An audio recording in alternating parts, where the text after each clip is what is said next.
Bonsoir mesdames, bonsoir messieurs. Ici la station de micro et KO. 160 mètres sur grandes ondes et 200 mètres sur ondes moyennes. Notre émission va commencer dans quelques instants. Bonjour et bienvenue dans ce nouvel épisode du podcast Micro et KO. Salut! Aujourd'hui, on va aborder le sujet de la dépression, et plus particulièrement les formes de dépression et les symptômes. Mais avant de commencer, comme d'habitude, voici notre petit disclaimer. Nous ne sommes ni médecins ni psychologues. Nous relatons uniquement notre vécu et l'expérience acquise au fur et à mesure des années. On va faire également une autre petite mise en garde. On va parler de sujets sensibles comme la dépression, les symptômes qui peuvent y être liés, et on va également parler de suicide. Donc si vous êtes sensible à ces sujets, on vous déconseille de poursuivre la lecture de cet épisode. Dans cet épisode, on va découvrir les formes les plus graves de dépression. Comment se passent les nuits quand on est dépressif, ou encore comment faire face à une dépression quand on est seul.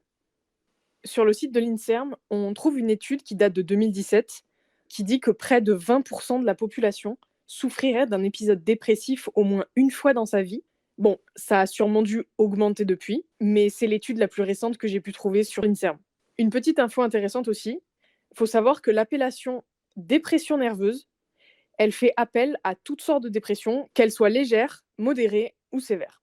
Il existe différents types de dépression et on va rapidement faire un petit tour d'horizon de celle-ci. On va commencer par la dépression saisonnière qui survient lorsque la baisse de lumière naturelle arrive. Donc en général, ça arrive plutôt à l'automne et ça peut durer jusqu'au printemps, jusqu'à ce que les jours se rallongent. Ensuite, il y a la dépression postpartum, celle qui survient après un accouchement. La dépression réactionnelle qui, elle, va survenir suite à un deuil, un accident, un divorce ou un choc émotionnel en général. La dépression masquée qui, elle, va se caractériser par des troubles physiques.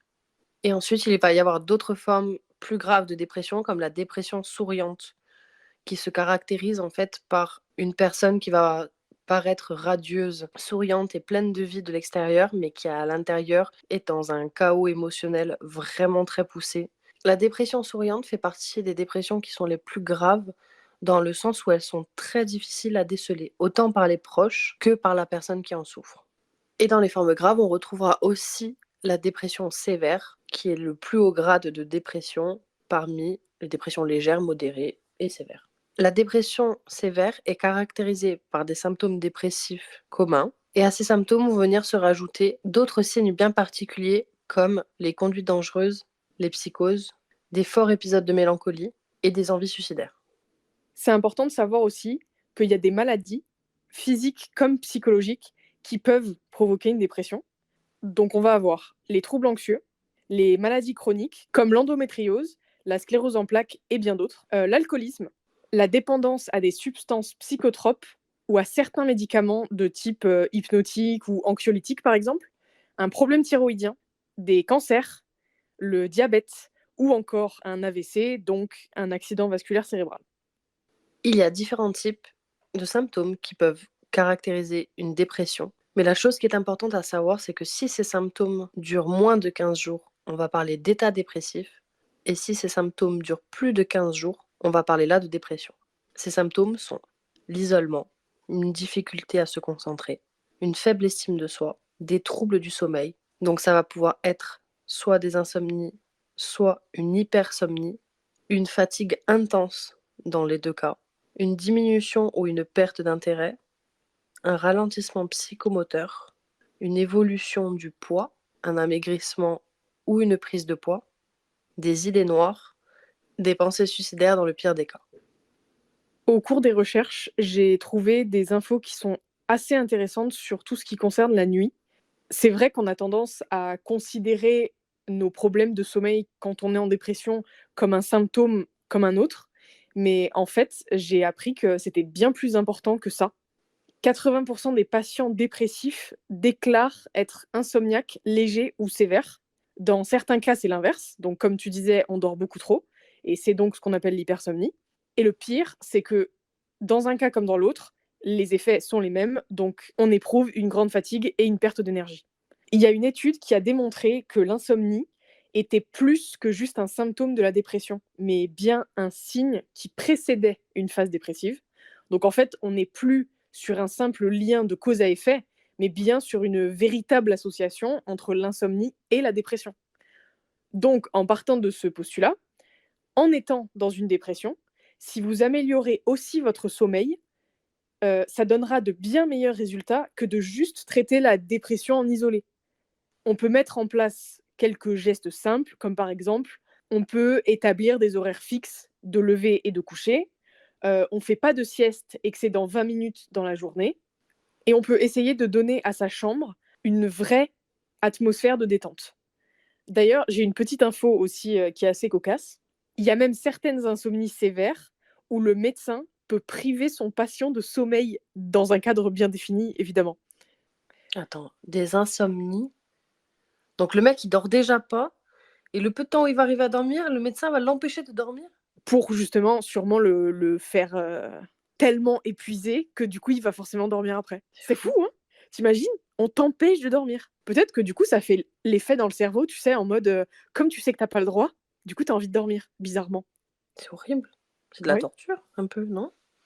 Bah ouais, je C'était sais une pas. méthode de torture au Moyen-Âge, en tout cas, ça c'est sûr, hein. Après, c'est du cas par cas, dans la mesure où si vous êtes par exemple sous traitement médicamenteux, bah, il y a certains qui vont vous aider contre l'insomnie, mais avec d'autres, ça peut être pire. C'est donc aussi à prendre en compte, comme pour certaines maladies qui peuvent clairement rendre le sommeil difficile ou instable. Et pour ça, je vous invite clairement à vous renseigner directement auprès de votre médecin ou d'un professionnel de la santé. Maintenant que vous savez un peu mieux quels sont les différents types de dépression, quels sont les signes aussi précurseurs, on va passer à quelques conseils pour vous aider si vous ou un de vos proches souffrez de dépression. Je vais commencer d'abord par 3 conseils. Le premier, c'est que quand on est en dépression, on devient beaucoup plus perméable à tout, à l'environnement dans lequel on est, à l'annonce de mauvaises nouvelles, aux gens qui nous mettent la pression. Donc la clé, c'est dans la mesure du possible, bien s'entourer. Se tourner vers des personnes qui ont une joie de vivre, qui sont gaies.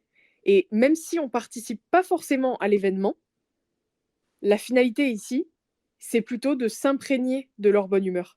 Même s'il y a des grandes chances pour que, au début, on soit déstabilisé parce qu'on se sent pas trop à notre place, un peu comme le sentiment de faire tâche, c'est quand même la bonne décision à prendre. Le deuxième, ça concerne la rumination. La rumination, ça fait partie des grands aggravateurs de nos difficultés. Donc l'objectif ici, c'est de stopper nos ruminations immédiatement en se rendant actif. Vous pouvez vous lever, aller marcher par exemple.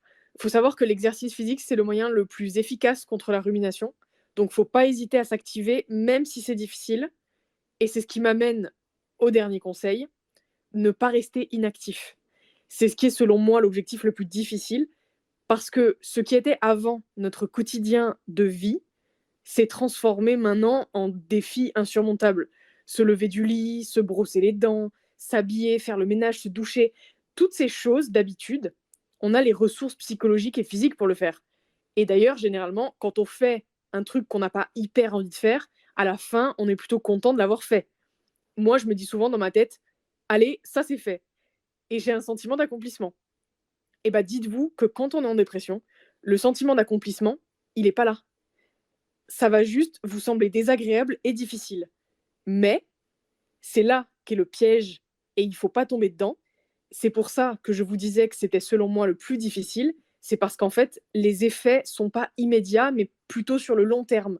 Et notre cerveau, il est programmé pour préférer les objectifs à court terme. Donc forcément, si vous faites un effort surhumain pour aller vous doucher, par exemple, mais qu'après vous n'êtes pas plus satisfait qu'avant, et qu'en plus ça vous a fatigué, il est évident que vous n'allez y voir aucun intérêt.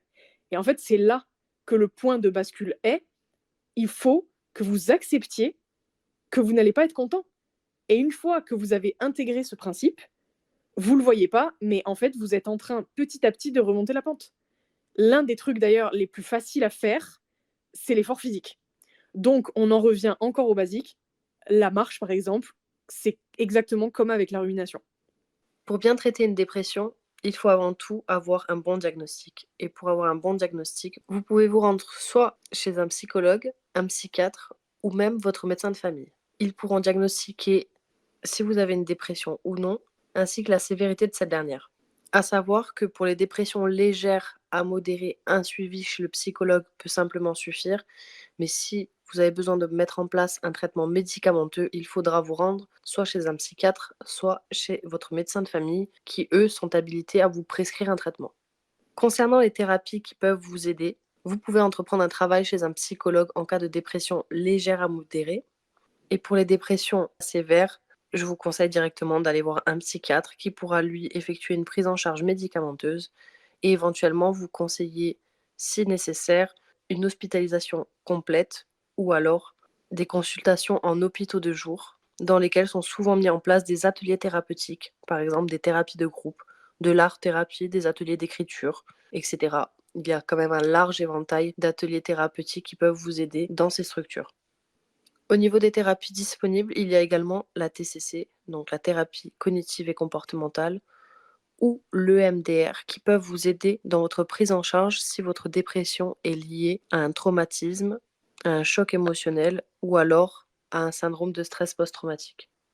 On aimerait aussi rajouter que si vous avez des pensées suicidaires, des idées noires, il y a un numéro gratuit disponible 24 heures sur 24 et 7 jours sur 7, le 3114, qui est le numéro direct pour la prévention au suicide. Le numéro est totalement gratuit et confidentiel, et si vous avez besoin et que vous ne vous sentez pas d'appeler directement, ils ont un site internet qui est disponible également. Le nom du site est également 3114, comme le numéro de téléphone, 3114.fr.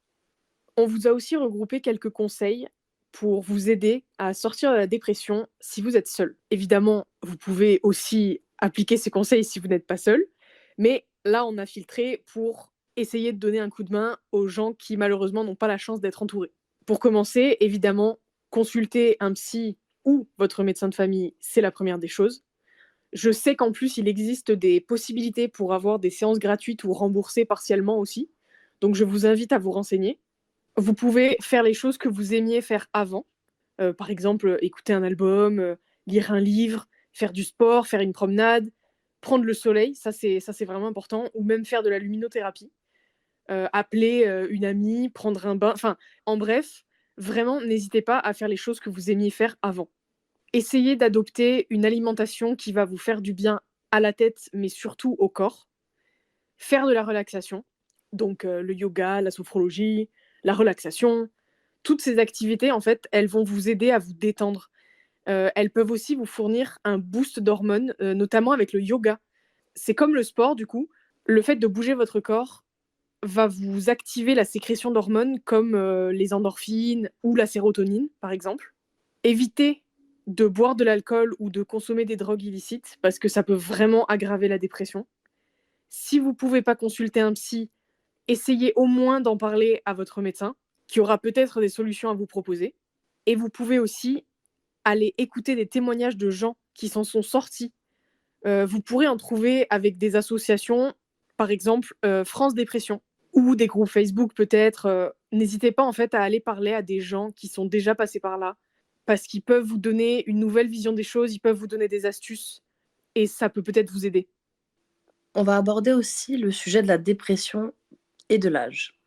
Alors, selon Santé publique France, les adultes dans la tranche d'âge de 18-44 ans sont le plus à risque. Pour les femmes, c'est précisément entre 35 et 44 ans que le risque de dépression est le plus élevé.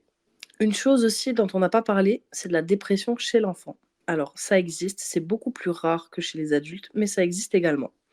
La plupart du temps, la dépression chez l'enfant va apparaître entre 10 et 12 ans, mais elle peut également se manifester dans la petite enfance. Les symptômes sont sensiblement les mêmes que chez les adultes, mais quelques signes particuliers peuvent se rajouter. Par exemple, des sautes d'humeur, une irritabilité ou une agressivité, une excitation débordante, une perte d'intérêt pour les jeux habituels, des difficultés scolaires soudaines, des TCA, maux de tête ou encore des douleurs abdominales.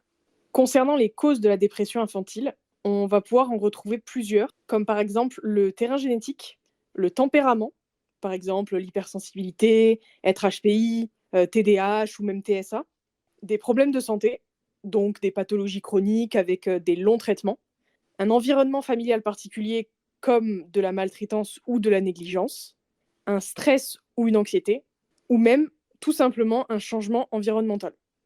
On a trouvé quelques gestes pour aider en particulier les adolescents qui souffrent de dépression, Alors, on va scinder en 2 les dépressions légères et les dépressions sévères. Donc pour les dépressions légères, on aurait comme conseil à donner de parler de ce qu'on ressent à sa famille ou des amis de confiance qui peuvent aider à trouver des solutions aux problèmes.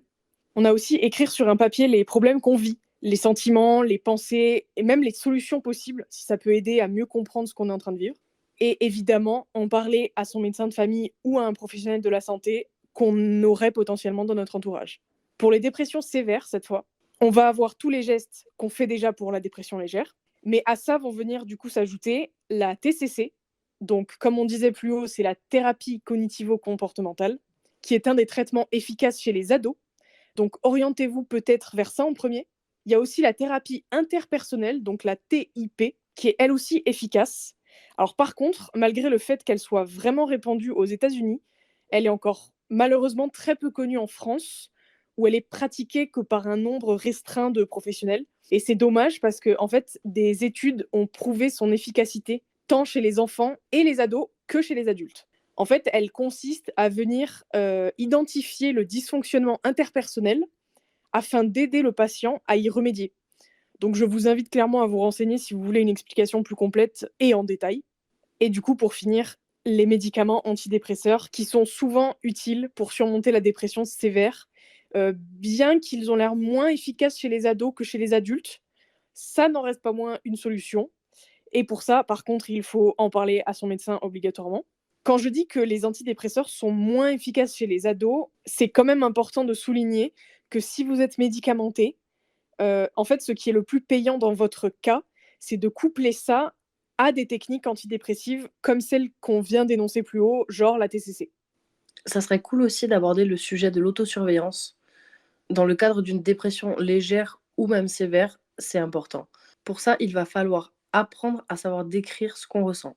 Il y a une technique assez simple qui permet d'évaluer sur une échelle de 1 à 10 où se situe votre état d'esprit. On va dire que par exemple 1, c'est la plus grande tristesse que vous n'ayez jamais ressentie et 10, le plus grand bonheur que vous n'ayez jamais ressenti. Et de là, vous pouvez le faire quotidiennement. Par exemple, tous les soirs, vous pouvez faire le point pour voir où vous vous situez sur cette échelle. Il y a aussi, dans le même esprit, quelque chose de chouette que vous pouvez mettre en place.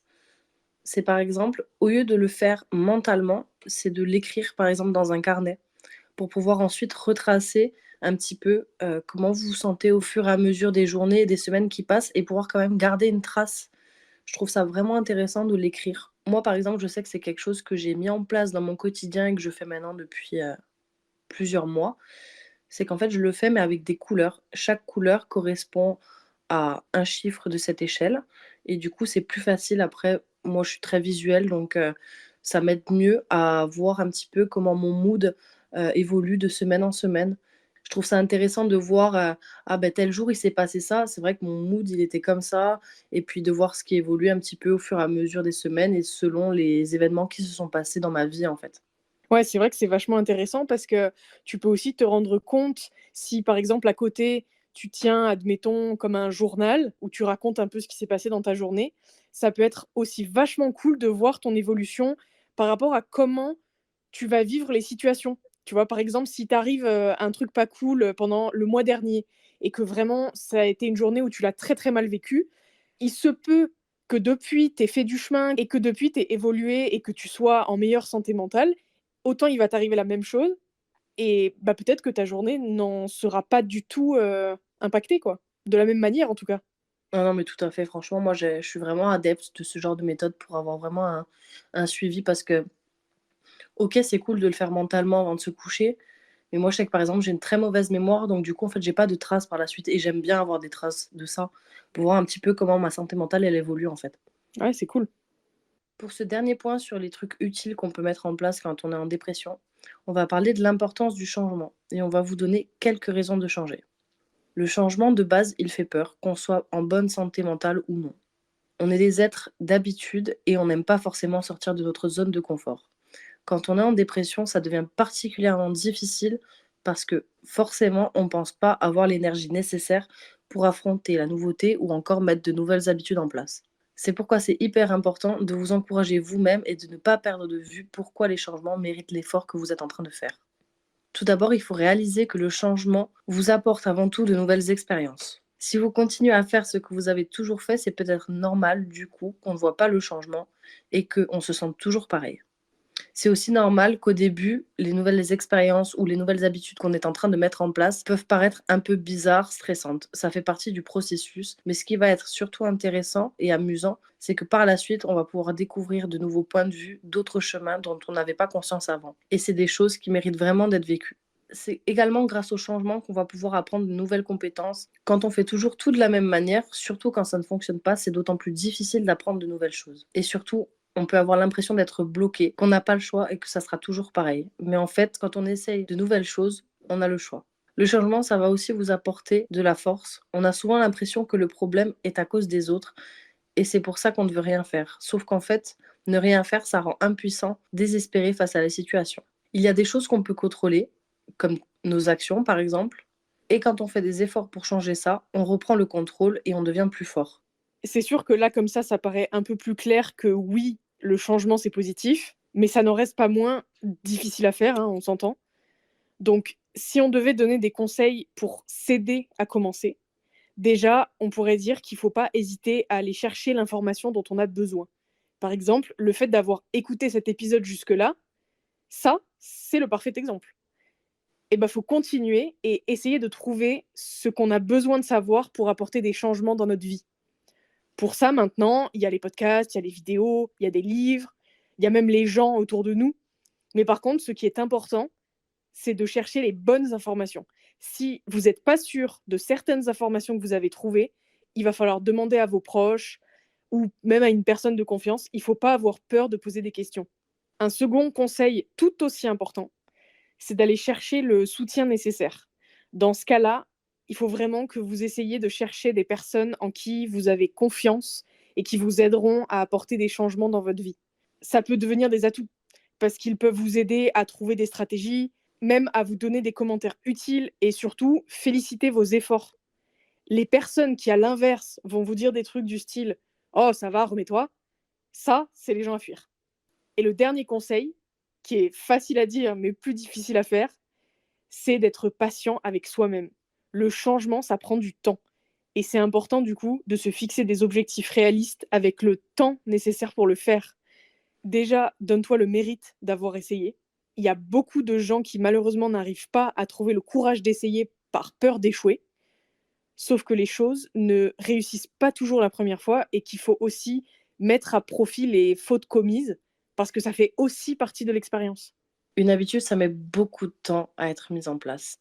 Quand on essaie d'adopter de nouveaux comportements ou de mettre en place de nouvelles choses, on me dit qu'en moyenne, il faut 21 jours pour en créer une nouvelle habitude. Donc c'est quand même assez long et c'est pour ça qu'on vous dit en fait qu'il faut être vraiment indulgent avec vous-même et d'être patient. La personne qui peut être la plus gentille avec vous-même, c'est vous-même en fait. Donc n'hésitez pas, vraiment, soyez doux avec vous, soyez indulgents, soyez gentils parce que vous savez en fait que vous faites tous les efforts et le maximum que vous puissiez faire, donc c'est déjà très bien en fait. Pour finir cet épisode, on va un petit peu vous introduire quelques chiffres qui sont intéressants par rapport à la dépression. Sur le site de la sécurité sociale amélie.fr, le baromètre santé mené en 2021 par Santé publique France note une accélération sans précédent des épisodes dépressifs entre 2017 et 2021, plus 36%. C'est énorme.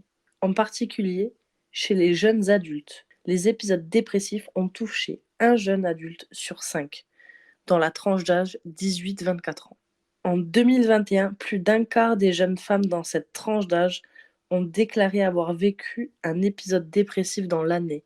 Un quart des 18-24 ans. Je ne sais pas si vous imaginez, mais c'est vraiment choquant comme chiffre. Enfin, personnellement, moi, ça me choque énormément, quoi. Mais c'est surtout qu'en fait, quand on vit des épisodes dépressifs comme ça, on a tendance à se sentir hyper seul. Mais en lisant ces chiffres et en se disant qu'il y a un quart des jeunes femmes de la tranche d'âge 18-24 ans qui ont vécu un épisode dépressif dans l'année, bah du coup, pour le coup, on se sent vachement moins seul parce que c'est énorme comme chiffre. Et c'est ça qui est terrible avec cette maladie, tu vois, c'est qu'on est beaucoup à être passé par là et pour autant, un des symptômes, c'est justement se sentir hyper seul, hyper pas compris, hyper... Enfin, c'est fou quand même, C'est comme c'est impressionnant. paradoxal. Parce que c'est très tabou aussi, hein. C'est clair. En plus, en France, il faut savoir que la dépression, elle est liée à 9000 suicides par an. C'est le taux le plus élevé en Europe. Les femmes sont aussi plus touchées que les hommes, pour info. C'est selon une étude de l'université de McGill au Canada. Les gènes liés à la dépression sont beaucoup plus nombreux chez les femmes que chez les hommes. On a un gène impliqué chez l'homme contre 11 chez la femme. C'est énorme. Ouais, c'est vraiment beaucoup et du coup, ça explique vraiment bien pourquoi les femmes sont plus touchées que les hommes. Tout à fait. On a conscience que cet épisode est un petit peu hors série dans la mesure où on n'a pas parlé de nos expériences cette fois-ci. C'était plutôt un épisode qui regroupait des informations, des conseils pour vous aider si vous souffrez de dépression ou pour aider un de vos proches qui souffre peut-être de dépression. On a essayé de faire un condensé des infos les plus importantes et les plus intéressantes, selon nous, pour que vous puissiez tout avoir dans un même endroit et que ce soit peut-être plus à portée de main. Quant à nous, cet épisode est terminé. On vous dit rendez-vous lundi 6h pour le prochain. On espère que cet épisode vous aura été utile ou informatif. D'ici lundi prochain, n'hésitez pas à nous suivre sur nos réseaux sociaux, TikTok et Instagram, Micro et KO. Et n'hésitez pas à nous faire des petits retours pour savoir si le podcast vous plaît ou même si vous avez des suggestions. C'est important pour nous et pour savoir si on va dans la bonne direction, si le podcast est agréable à écouter. Donc n'hésitez pas à nous faire vos retours. On se dit à très vite. Salut!